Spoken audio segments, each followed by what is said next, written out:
like that, once again, is on. And just like that, once again, it's on What's Up World. It's your boy Vic XL, and this is the Ridin Durty Show. And I want to start this show off by starting with a moment of silence for my man Craig Mack. All right, Craig Mack, if you don't know, one of the forefathers of Bad Boy Entertainment, the actual first artist who put out a record on Bad Boy Entertainment. He will be known and remembered for the record, Who Got the Brand New Flavor in Your Ear? I'm the brand new flavor in your ear. I'm kicking new flavor in your ear. The brand new flavor in your ear. Craig Mack. You'll be okay. Rest in peace, my man Craig Mack. He has transitioned yesterday. He has transitioned due to congestive heart failure. So Craig Mack was 46 years old, and may he rest in peace. And the entire Ridin Durty staff sends our condolences to the family and friends of Craig Mack, 46 years old. All right, now, you know, each and every episode of the Ridin Durty Show is brought to you by the good people over at Dr. Juice Cleanse. That's right, Dr. Juice Cleanse is a all-natural cleanser. All-natural cleanser that promises, and I'm telling you, I got some Dr. Juice Cleanse on the way because I'm going to the beach in like 2 weeks. But Dr. Juice Cleanse promises that you can lose up to 25 pounds in just 10 days. All you got to do is follow the very, very, very simple regimen, and you lose up to 25 pounds in 10 days. But not only can you lose 25 pounds in 10 days with Dr. Juice Cleanse, you can eliminate, or not eliminate, but slow down the aging process. That's right. You can slow down the aging process by drinking Dr. Juice Cleanse. It helps provide stress relief. If you're like me and you go through different challenges during the day, well, guess what? It can help provide stress relief. That means all the people that get on your damn nerves every now and then, get you a sip of Dr. Juice Cleanse, and it just might do the trick. I don't know if it's that easy, but you know what? Dr. Juice Cleanse can help provide stress relief. Also, Dr. Juice Cleanse can remove those things in our body, toxins, gunk, gook, just crap that's in our body that don't need to be there. Dr. Juice Cleanse can help remove that out your body. Dr. Juice Cleanse can help provide pH balance to your body. You know what? I can go on for the entire 30-minute show talking about the good things Dr. Juice Cleanse can do for you, but if I do that, then you will have absolutely no reason to go over to www.drjuicecleanse.com and find out about the product yourself. So, with that being said, go over to the website, visit the website, find out about the product, and get you some. All right, just that simple. All right, happy birthday today, March 14th. I'd like to say happy birthday to my man from the reigning NBA champions, reigning MVP of the NBA, my man Steph Curry turns 30 years old today. Happy birthday, Mr. Steph Curry. Also, I want to say happy birthday to gymnast Simone Biles. She turns 21 years old today. I also would like to say happy birthday to Chicago rapper, independent rapper. Her name is Cash Doll. She definitely doing her thing, but want to say happy birthday to her. She turns 26 years old today. Also want to say happy birthday to Mr. Quincy Jones. Quincy Jones turns 85 years old today. And if you know, Quincy Jones just came out with a very, very interesting interview. If you haven't had a chance to check it out, please go check it out, where he says some very interesting things by legendary people like Michael Jackson, Richard Pryor, just to name a few. But happy birthday to Mr. Quincy Jones. Q turns 85 years old today. And to my Facebook player partner, my man Brent Andrews, BA, happy birthday to him. So, if y'all know any of these people, follow any of these people, or know anybody celebrating a birthday today on March the 14th, tell them happy birthday and tell them Vic XL and the Ridin Durty crew say happy birthday. So, again, happy birthday Steph Curry, Simone Biles, Cash Doll, Quincy Jones, and my man Brent Andrews. Happy birthday to all you people. Enjoy your day, March the 14th. I'd like to say happy belated birthday. I just got back from a very, very good dinner with my daughter Courtney. She turns 25, but happy birthday to her. Her birthday was Saturday, but we just had a chance to have a very good intelligent lunch and convo. So happy late belated birthday to my daughter Courtney.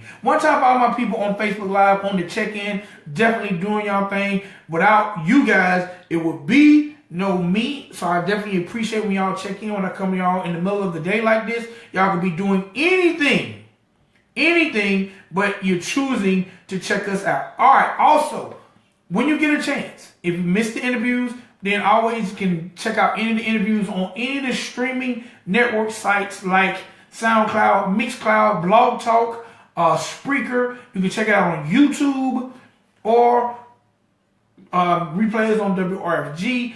Any of these methods, you can check out the show. If you don't get a chance to check it out live, just type in and search Ridin Durty Radio, RIDINDURTYRADIO, or like I said, you can visit RidinDurtyRadio.com. I gotta say one time for my man T.I. and Tiny, it seemed like Uncle Sam and the IRS was on that back. They owed over $1 million in back taxes from, I think, 2013. Well, guess what? T.I. just said, you know what? Hell no, bump that. And wrote a check. Over $1 million back taxes paid. One time my man T.I. and Tiny, he ain't finna let his boo go to jail. He ain't finna go to jail about no taxes.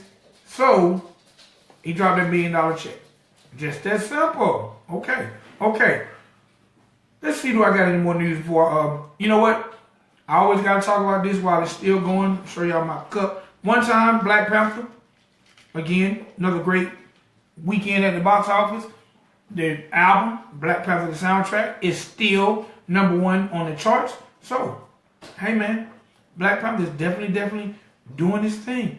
Gotta say, that's what's up to Black Panther. I also want to say one time for our family, I ain't gonna say family member, a comrade of the Ridin Durty Show. One time my man, goddamn Zoe, if you follow his YouTube channel, my man is hilarious. He's one of the people, he's actually from this area, he's from McDonough, Georgia. Be on the lookout for him. He will be on next season's Wildin' Out. So one time my man, goddamn Zoe, doing this thing on the check-in. All right, ladies and gentlemen, boys and girls, I will talk you to death, but the show is only 30 minutes, and this show is always about bringing you new people, keeping you abreast of what's going on in our culture, whether it's musically, movies, politics, authors. We all about pushing the culture forward. So, ladies and gentlemen, with no further ado, on the line right now, we have Capital C. What's going on, my guy? Hey, what's poppin', my man? Man, I'm just maintaining. How you doing today? Doing good, man. Doing good. All right. Let's introduce the world and let the world know a little bit about Capital C. Where are you from? I'm from South New Jersey. Okay. Stop now. This is gonna sound crazy. I've been doing radio for over 15 years. Every time I interview someone who says they're from New Jersey, I have to ask this one question. And it's based on this movie I seen years back. But being from New Jersey, do you know how to steal a car?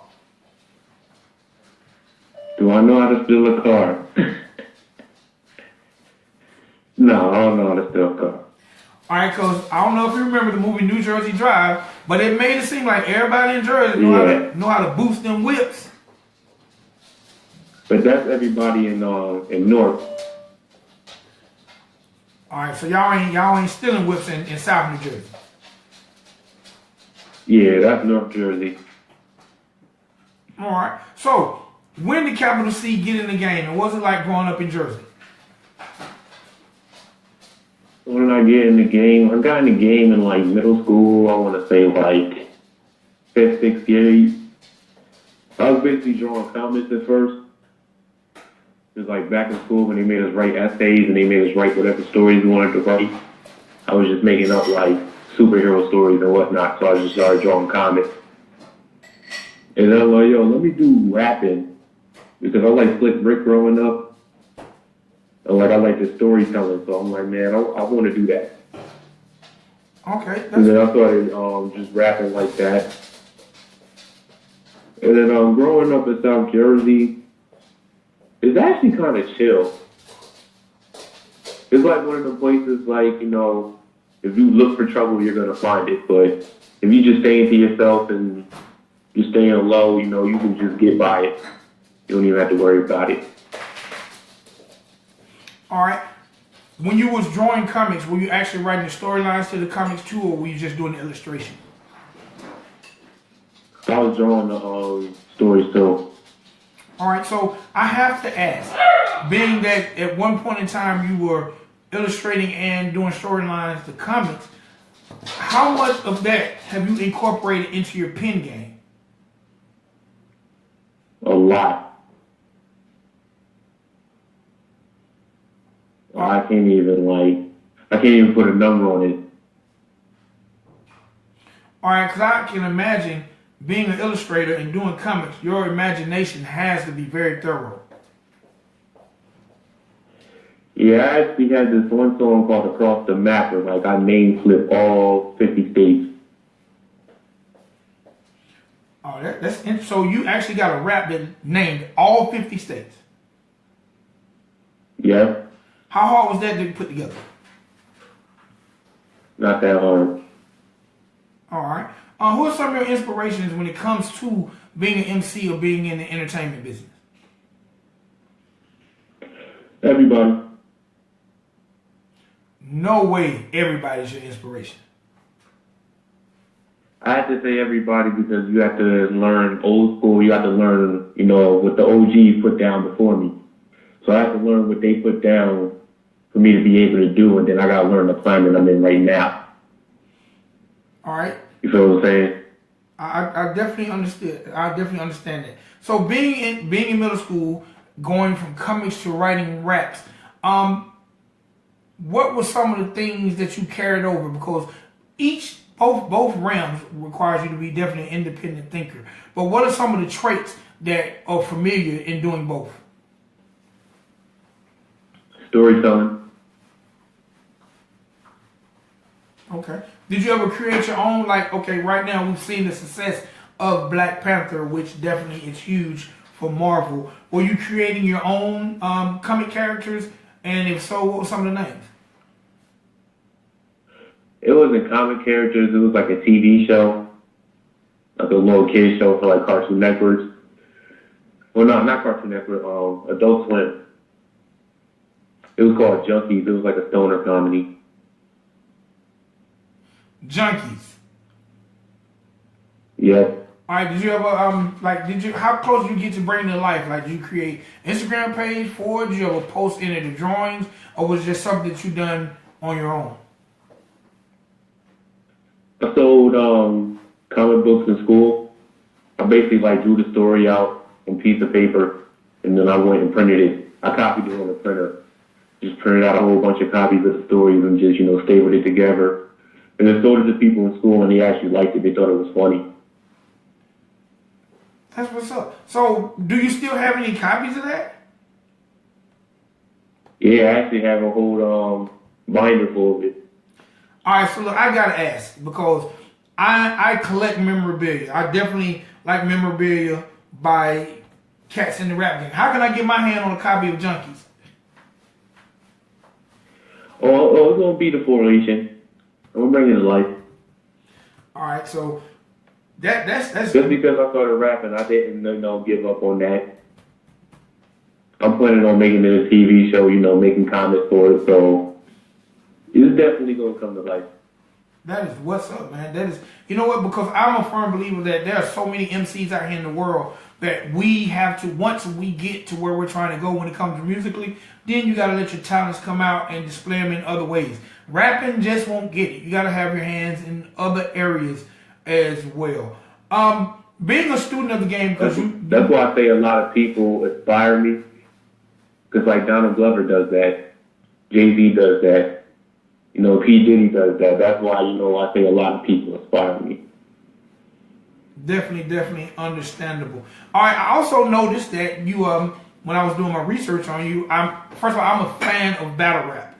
And I'm definitely a fan of the UW Network. And I noticed several pictures of you in front of the UW Network banner. And when I went to your website, I seen that you dabbled in battle rap. Tell me a little bit about your experiences with battle rap.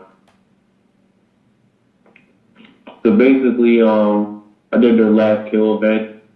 It basically just happened. This was December before the year ended. It was basically my first time battling on camera. because I used to battle in school.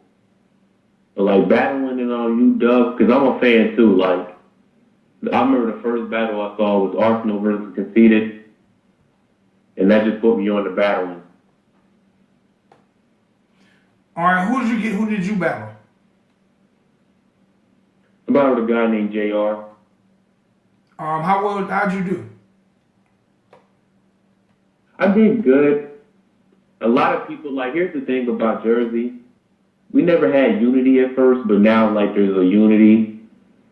So he's from North, so everybody went with him, like, yeah, but he won. But, like, when I asked him, I'm like, so how did he win? And he was like, nah, he just won.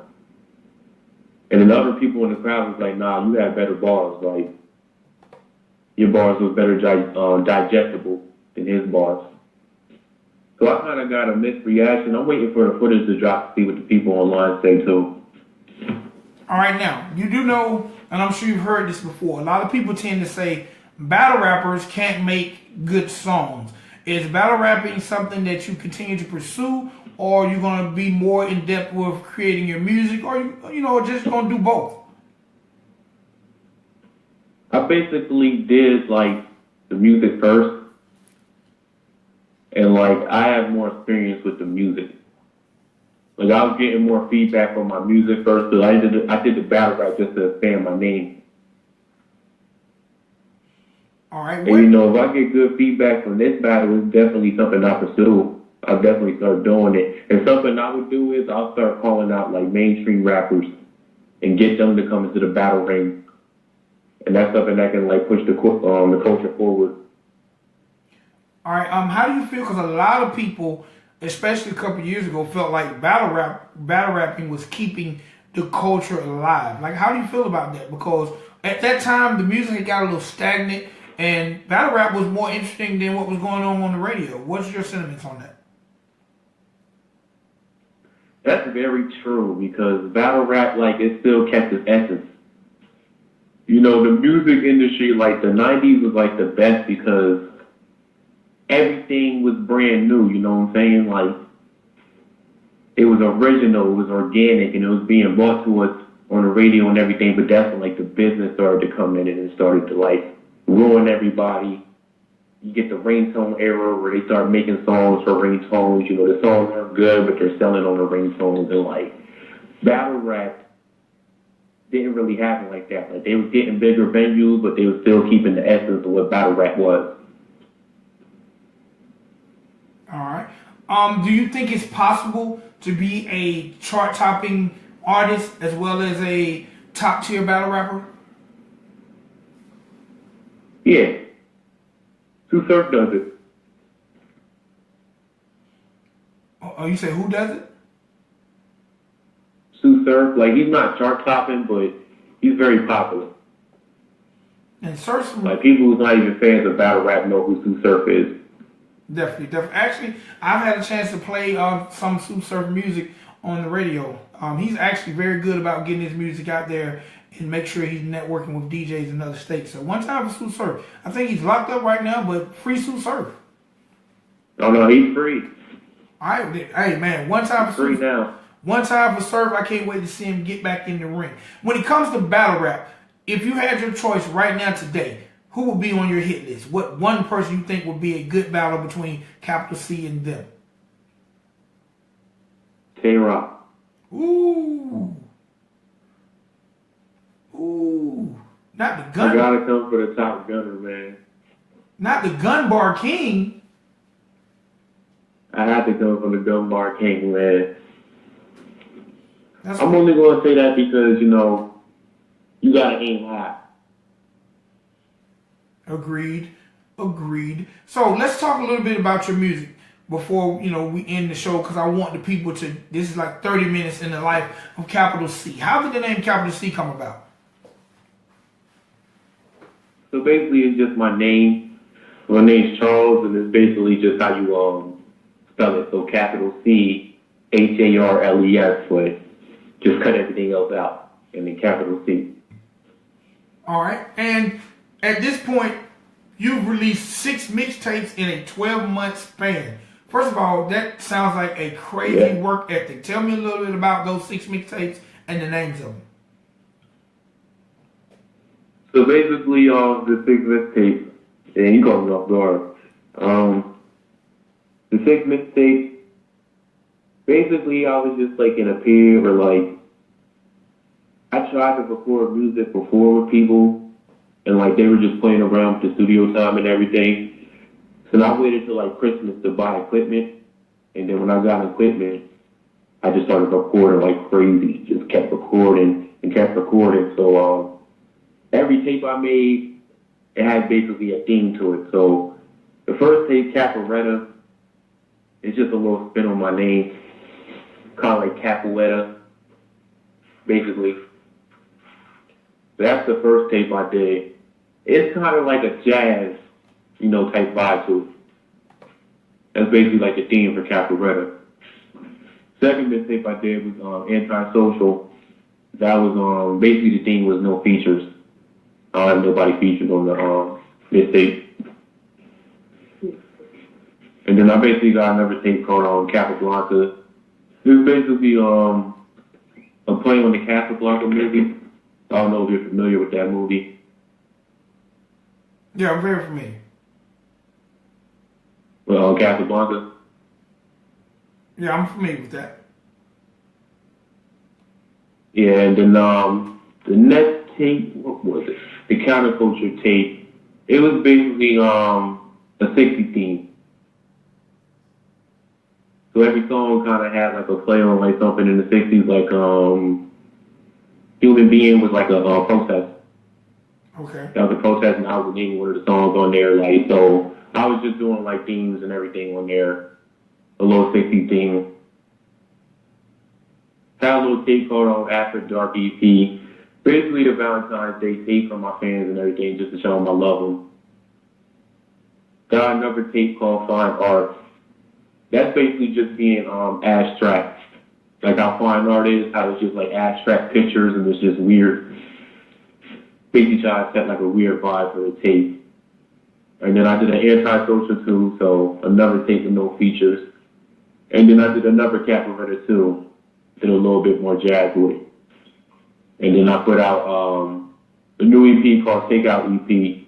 I kind of try to be versatile on that tape just to show people I can do different types of tracks and, still be me at the same time. Okay. So, 12 months, what has been the response from your fans in 12 months? Because that's a lot of music to give people in 12 months. People actually loved it. That's the crazy part about it. Like, a lot of people in Jersey wasn't, like, they're not really fans of my music. They like more, like, trap music. People outside that I was pushing it to, like, down there in Georgia and then, like, Colorado and, like, L.A., they love it. Like, they said, like, Lil Wayne works this much. Like, it's a good work ethic to have. And they said it's still quality music. Like, it's not like Russian music. All right. What are your plans for the next 5 years? What do you see Capital C? I basically see myself performing more, reaching out to my fans more, seeing them in person. Basically just getting out there, just getting my name out there. Letting people know who I am more. All right. And I'd like to ask artists this question. It seems to be a complex question for a lot of artists, so I'm going to try you. How does Capital C, especially in this era of so many rappers, you got rappers who've been doing it for years, you got rappers who just started yesterday, you got the emergence of the internet and SoundCloud rappers. How will Capital C go about gaining a new fan? Gaining a new fan? A lot of people like different stuff. Like, if you're somebody who's different and like weird and abstract, they like you. So you basically just gotta stand out from everybody else. You just can't follow the sound. All right, You gotta be a trendsetter. Okay, that is what's up. So, how do you feel about the term mumble rap? Because a lot of older cats are now saying a lot of new people are doing mumble rap. How do you feel about that? Do you even think there's such thing as mumble rap? No, it's not. It's just a term to discredit, the younger rappers. Do you think the older generation of rappers and hip hop fans are unjustly judging the newer generation and not being tolerable? Because I'm gonna be honest, I'm in my 40s and I love anybody who's using their microphone to speak their way, to tell their story. So to me, young, old, I think the mic is about telling your truth. Do you think a lot of the older rappers might be jealous because maybe they didn't get their just due, maybe because the market is wide open now? What do you think the disconnect between the young and the old is right now? I think there's always been a disconnect between the young and old because I remember KRS-One had a song called I'm Number One, and he was speaking about people hating on him, about his music, about older cats hating on him. And that song came out in like 1980, I don't know, it was like 1980. It was 1980, but I don't know what year. But it came out in 1980. And he was talking about older cats hating on him about the music he was making. So I guess it always been like a little generation gap. All right. And also this has been in the news. I like to talk to my guests about like things going on in the news. There's a rapper named Lil Xan. I'm not sure if you're familiar with Lil Xan, but Lil Xan was asked about some things that was going on in the culture right now, and he said he basically ranked Tupac music as very boring. Now, me and my daughter just had this conversation. Lil Xan is 19, maybe 20 years old. He didn't grow up on Tupac, but he probably grew up on Lil Wayne. Do you think that's a show of disrespect by saying Tupac music is boring? Or do you think, hey, maybe the dude just don't know nothing about Tupac? Or do you think he owes it to pay homage to Tupac, period? I don't think he owes them, but I feel like a lot of people are just being like unfairly, they're just 90 unfair. seconds. And like they feel like their opinion is, to say all and all. Like they think it's trash, they want everyone else to think it's trash. Like if it's not your cup of tea, just say it's not your cup of tea, Agreed. That's where I feel like the younger generation, that's where I feel like that's where the disconnect is on their side. Like, if you don't like what the OGs are doing, just say it's not your cup of tea. Don't disrespect them, though. 60 seconds. Different. It's a whole different animal you don't want to deal with. If you don't like it, just say, yeah, it's not my cup of tea. I'm just not really into it. Okay, no problem. But saying, yeah, it's trash, to a lot of people who think it's not trash, yeah, you're offending them. All right, I definitely can dig that. All right, so we got about 60 seconds to get up out of here, but I'm definitely going to get this record on, this Promise joint that you sent over. But before we do, this is what I want Capital C to do, because we're going to help gain some fans, because we got people who are listening live, we got people in Facebook Live, we got people who are going to listen to the replays and the streams of this interview. So with that being said, the first thing I want you to do is let people know how to get any of those 6 mixtapes. The second thing I would like for you to do is to let people know how to find you on the World Wide Web. Basically, you gotta go to my bandcamp. You gotta go find Capital C on bandcamp. You can find all my mixtapes, or you can go on Rap Genius, type it in, and then if you go to the mixtapes on there, I put the links in there so you can go find it on there. And then you can find me on Instagram and Twitter at Capital C, CAP, and then you got to the 1, and then TALC. So CAP1 TALC. All right, now do me one big favor. Introduce this Promise record to the world. Let us know a little bit about it before we drop it. So basically, this Promise record was a single from my Takeout EP, and it basically samples Sierra Promise. So basically, kind of like a little remix of that. So. All right, appreciate it, my G. Continued success to you, and Ridin Durty, and the people will be watching you as you grow. Appreciate it, my man. Support the love, man. All right, ladies and gentlemen, boys and girls, everybody out there checking out the show. This is my man Capital C. The name of this joint is Promise. And you heard it here first on the Ridin Durty Show with Vic XL.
There's nothing I won't do, nothing I won't do to spend my life with you in my life.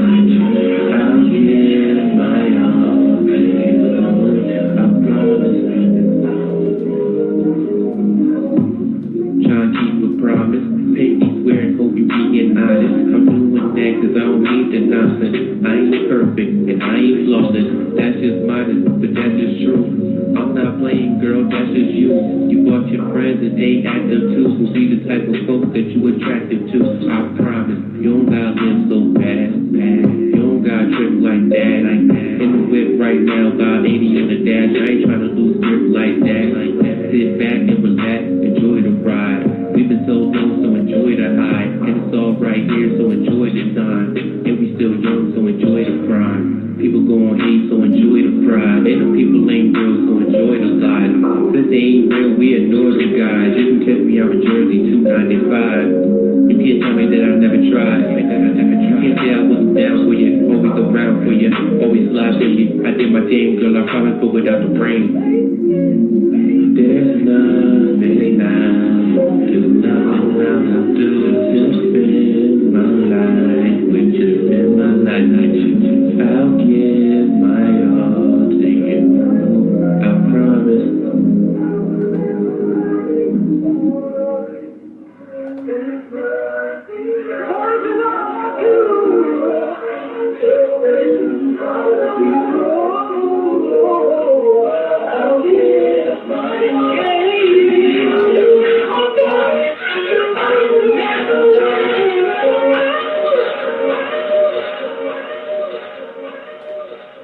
One time for my man Capital C, right on the Ridin Durty Show. Keep it locked.